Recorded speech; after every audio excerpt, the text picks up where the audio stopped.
to the BX to see if you could get one. But Guam was run by the Navy. So, and it's called the Air Force Navy Exchange, Army Air Force Navy Exchange. And so, since the Navy ran the island, they got first picks. Sure.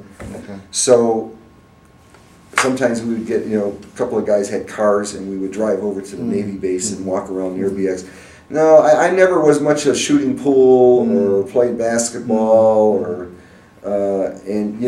to play baseball or something, one time I got back to the barracks and again ate and there was no time to be playing baseball. We did have a barbecue grill, and we could go into the BX and buy frozen foods that were flown in from the States. And so there was a bunch of us that maybe once or twice a week we would actually, instead of going eating at the chow hall or one at the Greasy Spoons, we would actually get some briquettes going and fry up some steaks and play and with all the stereo equipment. You guys got a new LP? Let me copy it. And so that's what you did. You played that kind of stuff. We didn't really do anything else. Okay. During this period of time that I know you were, I guess you were in that maintenance or did you have any lasting friendships or formed friendships from the first time there to the second time, or did they end once your tour? I don't know. My son was in the Marines, and this camaraderie, the stuff that the Marines and having participated in a lot of these interviews and the Army guys, the Air Force, we were so loosey goosey that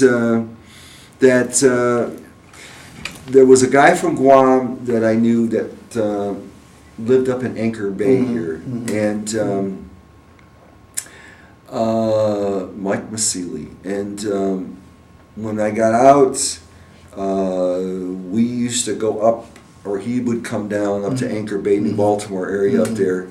But about 6-8 months after I was out, a guy ran a stop sign and smashed up the car, and we were actually on our way up to see him, and I think that was the last time I ever saw him. And and I've been busy with other things, so I never really tried to track anybody down. Okay. What was unique about the job at Guam? Just to put it on a cap, was it the fact that was it a busy time? Obviously, you're working 12 hours, and I know that during my tour of duty there, that the B-52s were pretty busy. Because that was like a 18-hour flight, I think, for those guys. I mean, so we were basically loading 44. 40. Okay, now I was a weapons guy, but I didn't, except once in a while, if they really got desperate, I had a team, a weapons team, that we would actually load bombs on planes. I mean, my function was actually to fix this stuff, but they would get into a jam that we don't have enough guys to load the planes, so you take your maintenance team and go out there and load bombs. And, so the bomb bay held 72.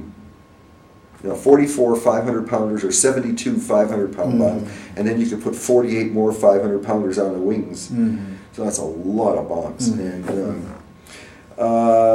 and you have a checklist. You're supposed to do this. Take the bomb lift truck, lift up the bomb, do this, click it in, put the safety pin in it, take the strap off the truck to let the bomb release because you've got it latched in and pinned, and nobody does that. I mean, you're just flying, And so you'd be doing something, and all of a sudden, or you would be two teams on a plane. One team doing the bomb bay, and one team doing the outside, the racks on the wings. And I was up there as the team chief, loading 750-pound bombs on the inside, and all of a sudden, a 500-pound bomb that these guys dropped from 15 feet, rolled and took my ladder out, and I'm hanging on the fuse of a 750-pound. We used to have a philosophy: if you seen it drop, you were okay.